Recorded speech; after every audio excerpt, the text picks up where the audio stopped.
Meanwhile, China's strong COVID restrictions are hurting Apple's profits. Anonymous sources say Apple is now ramping up plans to leave the country. While many countries have ramped down COVID restrictions, China still has strong quarantine, lockdown, and daily PCR tests.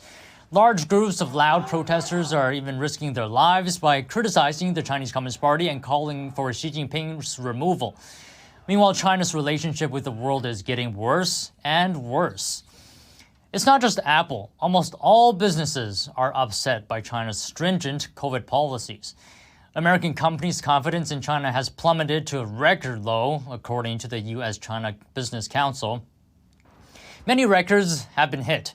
Concerns about China's data and privacy rules have hit record high levels. Concerns about U.S.-China relations also at a record high. The geopolitical environment in the region has caused record levels of pessimism. But there are good reasons that Apple concentrated so much of its production in China. All the other options simply aren't as good. For example, Vietnam is not as ideal because the country lacks people. Vietnam's population is far smaller than China's, obviously.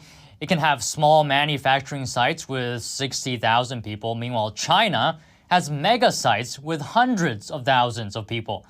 And for example, India, on the other hand, does have a large population, but the Indian government makes it very hard for Apple to do anything there.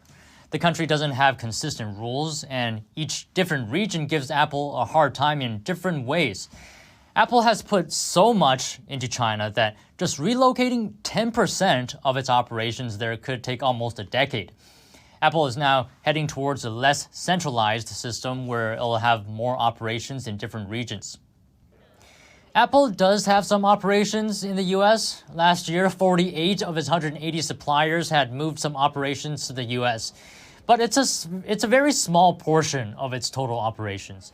The chief technology officer of Integral, Burton Kelso, doesn't believe Apple will move much of its operations back home anytime soon. The manpower, the amount of factories that they have available overseas, America just can't match it. So when you've got workers that are willing to work below what we have as minimum wage and are able to produce semiconductor and other products quickly, America is just not a good option for Apple, because if they manufactured most of their products here in the United States, you would see a large increase of the price of those items. America's high wages, labor laws, and unions make it far harder for Apple to hit its profit goals. As Steve Jobs once reportedly told President Obama, those jobs aren't coming back.